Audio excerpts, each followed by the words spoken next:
Tony Bears here again for Toxic Pop News. And in this episode of Toxic Pop News, there's a lot of Marvel news to talk about. I think I'm going to split this up into 3 different videos. One thing I'm going to be talking about, of course, is the Avengers Endgame teaser trailer. The next would be Captain Marvel's second trailer. And lastly, I'm going to be talking about Black Panther's Best Picture nomination for the Golden Globes. Now, they'll all be in 3 separate videos, but first, let's talk about Avengers Endgame trailer. So I'm going to review the trailer for Avengers Endgame, and I'm going to review it as we watch it. So let's begin. Now, as we can see, Tony Stark here is adrift in space, making a message to send to Pepper that thinks he's going to die. Okay, the strange thing here that I didn't understand is why is he adrift in space? You know, last time we left Tony, he was on Thanos' planet of Titan, and most of his team members had died. You know, Spider-Man, Doctor Strange, and most of the Guardians of the Galaxy. But Nebula was left. What I don't understand is why couldn't she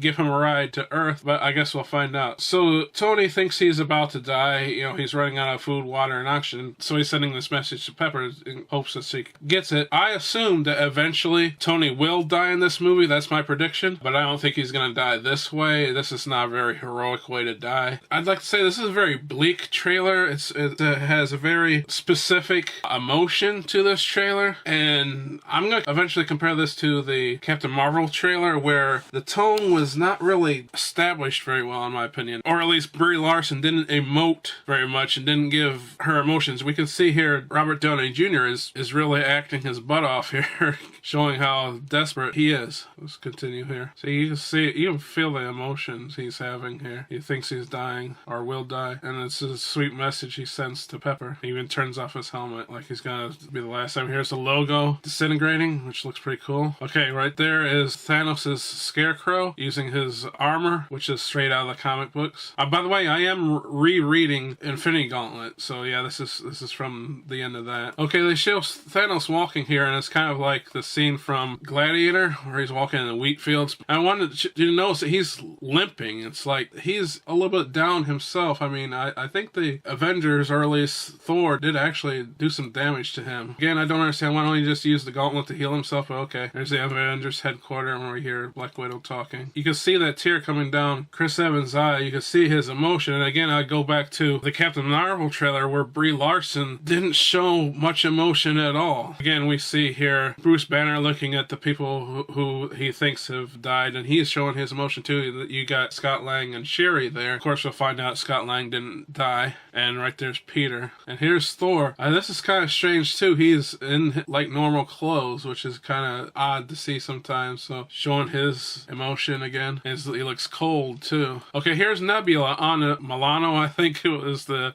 Guardians of the Galaxy ship. Again, why didn't she take Tony with her? In the comics, Nebula is Thanos' granddaughter, actually. And we find out that she is like a big part of the Infinity Gauntlet. So I think that's why they're showing her here. So maybe she'll have the same part in this movie as well. Okay, this is a cool scene here. You got this guy wiping the blood off his sword after he's fought in these guys. Here comes the reveal here, and we find out it's Hawkeye. So this is pretty cool. Hawkeye wasn't in the last movie, so we see him here. And he looks like he's in Japan or China or somewhere. And what's cool about that is what I assume happened here is I assume that Hawkeye's family died in the snap or the Great Disappearance or whatever they're calling it, something like that. So I assume his family died, and so he's like taken to the streets using his anger to fight crime, which with the 50% of Earth's population dying, there's gonna be a lot of crime, so someone has to do something. So he's taken upon himself to be an Avenger,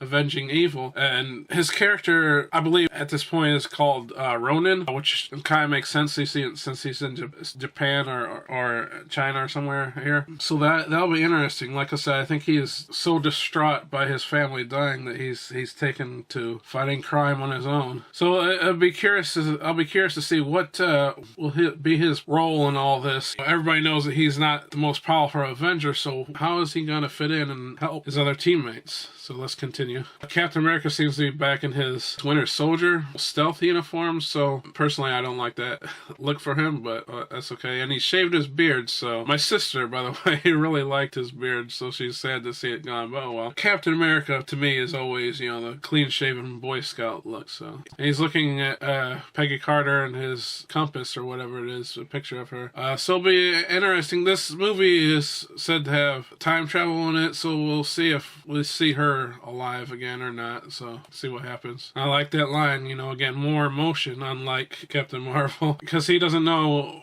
what he's going to do if he doesn't. Now, I think this is very interesting for Captain America, since all the people he has known has died. Everyone in his past, well, except for Bucky, you know, has died long ago. You know, the World War II was so long ago that all his people that he knew is dead, including, you know, Peggy Carter, his one-time girlfriend. So he kind of regained his place in the world when he joined the Avengers, and he gained new friends at that time. And now his friends again are all dead. Well, not all, of course, but a lot of them have died. So this is why it's so interesting to me, is because this has happened twice to Captain America, where a lot of his friends have died. So, by the way, Captain America is my favorite character in the MCU. So there's rumors that he will also die, which will be devastating for me personally because he's my favorite character. So, you know, we'll see what happens. But yeah, I think this will be a very important big movie for Captain America, as well as Iron Man and most of the other ones as well. And here we get the logo, Avengers logo.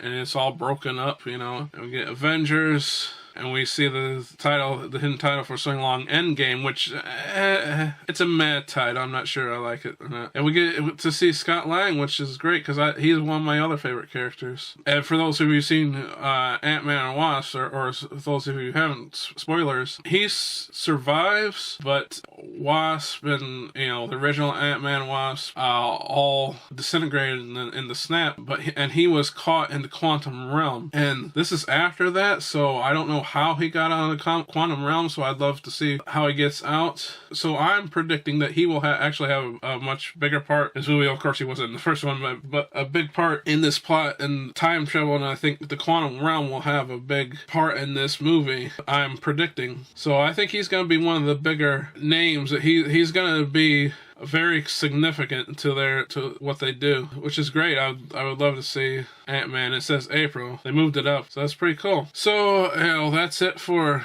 my review of Avengers Endgame teaser trailer. So tell us what you thought in the comments below. Look out for the other videos that I plan on doing with the second Captain Marvel trailer and the news of Black Panther being nominated for Best Picture for the Golden Globes. I'm Tony Beers. Thanks for watching, and I'll see you next time.